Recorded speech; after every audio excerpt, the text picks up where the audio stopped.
Привет! Это третий выпуск путешествия киномана. Сегодня рассматриваю мультфильм «Павлиний хвост» 1946 года издания. Страна СССР. Длительность 11 минут. И режиссер Леонид Амальрик и Владимир Полковников. Студия «Союз мультфильм». Рейтинг на Кинопоиске 6,9. 1357 человек оставило оценку.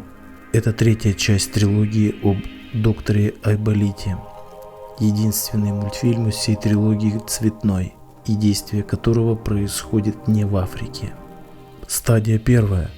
Обыденный мир. Айболит сидит на пеньке и накладывает повязку котику. В дупле соседнего дерева на полочке стоят лекарства, плюс какая-то клизма. На ветке висит белое полотенце. Одним словом, Айболит ведет прием на открытом воздухе. Стадия 2. Зов к приключениям. Появляется медведь и просит себе хвост. А может быть, даже не просит, а требует.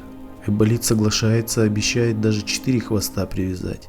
Показывает выдвижную коллекцию хвостов. Среди всей коллекции выделяется павлиний. Стадия 3. Отвержение зова. Медведь потрясен павлиным хвостом. Очень сильно хочет его. Айболит делает попытку отговорить его от павлиньего хвоста в пользу козлиного, на что медведь в ярости отвечает отказом. Силой медведь берет павлиний хвост и ломает всю инсталляцию. Хочу посмотреть маленький спин-офф, как Айболит собирает эту коллекцию хвостов. Это было бы интересно. Медведь уходит, очень довольный собой и с высоко поднятой головой. Стадия 4. Встреча с наставником. Заключает в себе стадию 2 и 3. Айболит выступает как наставник и отчасти как привратник. Дал хвосты на выбор, посоветовал хвосты как менеджер по продажам. Стадия 5. Преодоление первого порога. Тоже объединена со стадией 3.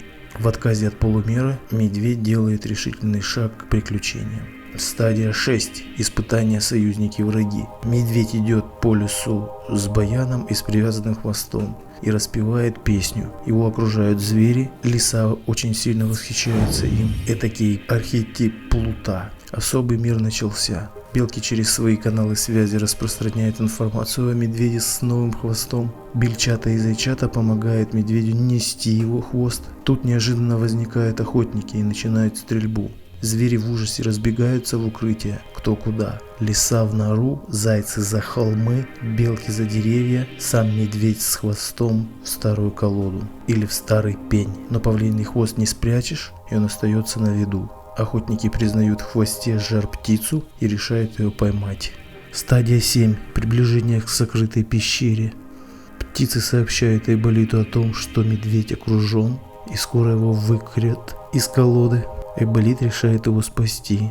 Здесь у меня отсылка идет к Саруману во «Властелине колец», которому птицы сообщали о передвижениях отряда хранителей. И тоже отсылка, но уже к Хоббиту и к Радагасту Бурому. Он тоже общался с животными, они ему сообщали новости. На велосипеде с модными красными подтяжками для носков Айболит выезжает на спасение медведя. Преодолевает холмы, овраги, перепрыгивает пропасти, выдает чудеса акробатики, разъезжая по стволам деревьев. Тем временем охотники почти выкурили медведя из колоды. Айболит переплывает реку по дну или переходит реку по дну. Птицы переносят его шляпу по воздухе в своих маленьких клювиках. Мужики ломают сухой пень с медведем и нос к носу сталкиваются с самим медведем. Все друг друга пугаются, как в хороших фильмах у Диснея, но под дулами винтовок медведь сдается. В это время на очередном холме Айболит не справляется с управлением и разбивает свой велик. Падает в болото, но шляпу опять спасают птицы. Медведя связанного под конвоем и без хвоста ведут мужики. На самодельном самокате из березового ствола и колеса, на заячьей тяге, как Радагаст из Хоббита, звери везут Айболита на выручку медведю. Айболит при всех его испытаниях в красных подтяжках для носков. Айболит настигает конвой, что мужики, что медведь встречают Айболита дружелюбно. Стадия 8. Главное испытание. Айболит спрашивают у охотников, зачем они связали медведя. просит отвязать его. Охотники взамен требуют выкуп, и только после этого отдадут медведя Айболиту. Айболит дает задание зверям собрать выкуп и отдает свою шляпу для первого сбора ягод. Опять использует этот артефакт. И сейчас почему-то отсылка к Христу, который накормил 5 хлебами страждущих. Звери собирают огромную гору выкупа, все под заклинание песенку. Айболит опять просит охотников отпустить медведя. Стадия 9. Награда. Охотники развязывают медведя, медведь и Айболит радостно обнимаются. Стадия 10. Обратный путь. Айболит ведет под лапу медведя, медведь идет с высоко поднятой головой, возможно даже гордится собой от того, что столько внимания к его персоне. Вокруг бегают радостные звери, гора выкупа стала еще больше. Стадии 11 и 12 объединены. Возрождение и возвращение с эликсиром. Айболит, смеясь добродушно, говорит мораль медведю. Медведь смущен и пристыжен. Птицы возлагают на голову Айболита шляпу, как корону. Выводы и ассоциации. Канон говорит нам, что главный герой – это тот, у которого произошло событие, тот герой, который изменился под конец повествования. В нашем случае получается формально главный герой – это медведь. Возьмем его в самом начале рассказа, он гордый, дерзкий, а под конец рассказа он скромный, смущенный, все как будто бы понял. Но есть еще и Айболит. Айболит в нашем случае решительный герой, отчасти герой-наставник, герой-привратник, если так можно сказать.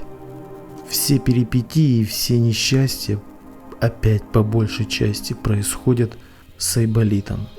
Медведь же просто отсиживался в своем дупле. В этой части волшебник, в этой части Айболит понимает опять же язык зверей, живет и работает в лесу. Из всех артефактов, которые были заявлены в прошлых частях, использует только шляпу. Также в этой части Айболит самый стильный из всех Айболитов трилогии. Что стоит взять, только подтяжки для носков красного цвета, которые после всех перипетий на нем даже на сантиметр не съехали. Также еще заметил, что Айболит не чурается прогресса, использует велосипед, а во второй части использовал аэроплан. Обращу внимание, что третья часть более коллективная. Спасают медведя всем миром, под менеджментом Айболита, но все-таки всем миром. Опять бы посмотрел бы какой-нибудь сериал или спин-офф, где Айболит работает на смене в больнице или в скорой, как он всех зверей лечит. Собирает опять же коллекцию своих хвостов, чтобы показывать кому-нибудь. И в который раз Айболит мне больше напоминает Радагаста Бурова, чем Гэндальфа, при всех этих попсовых отсылках к орлам и прочему. Все-таки Айболит это больше Радагаст Бурый. И в этой части почему-то у меня возникли какие-то аллюзии к Иисусу Христу. Какая-то вот эта жертвенность Айболита, кормление всех едой. Как-то так.